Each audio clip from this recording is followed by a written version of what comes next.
आज का पहला पाठ नबी यिर्मयाह का ग्रंथ अध्याय 15 पद संख्या 10, 16 से 21।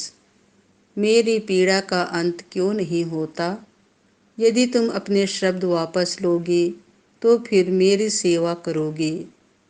हे माता, आपने मुझे क्यों जन्म दिया? धिक्कार है मुझे, क्योंकि सारा देश मुझसे लड़ता झगड़ता है। मैं ना तो किसी को उधार देता और न किसी से उधार लेता हूँ, फिर भी सब मुझे कोसते हैं। तेरी वाणी मुझे प्राप्त हुई और मैं उसे तुरंत निगल गया। वह मेरे लिए आनंद और उल्लास का विषय थी, क्योंकि तूने मुझे अपनाया, हे विश्वमंडल के प्रभु ईश्वर। मैंने कभी मनोरंजन करने वालों की मंडली में बैठकर आनंद नहीं मनाया। मैं तुझसे अविष्ट होकर एकांत में जीवन बिताता रहा, क्योंकि तूने मुझ में अपना क्रोध भर दिया था। मेरी पीड़ा का अंत क्यों नहीं होता? मेरा घाव क्यों नहीं भरता? तू मेरे लिए उस अविश्वसनीय नदी के सदृश है, जिसमें सदा पानी नहीं रहता। इस पर प्रभु ने यह उत्तर दिया, यदि तुम अपने शब्द वापस लोगे तो मैं तुम्हें स्वीकार करूँगा और तुम फिर मेरी सेवा करोगे। यदि तुम नीच भाषा नहीं बल्कि सुयोग्य भाषा का प्रयोग करोगे तो फिर मेरे प्रवक्ता बनोगे।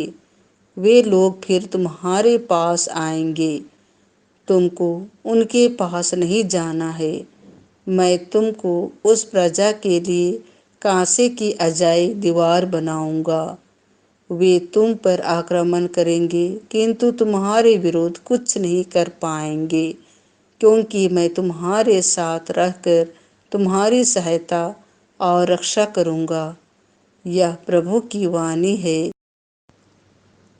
संत मत्ती के अनुसार पवित्र सुसमाचार अध्याय 13 पद संख्या 44 से 45।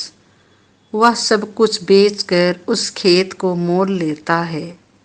यीशु ने लोगों से यह कहा, स्वर्ग का राज्य खेत में छिपे हुए खजाने के सदृश है, जिसे कोई मनुष्य पाता है और दोबारा छिपा देता है। तब वह उमंग में जाता है और सब कुछ बेचकर उस खेत को खरीद लेता है। फिर स्वर्ग का राज्य उत्तम मोती खोजने वाले व्यापारी के सदृश है।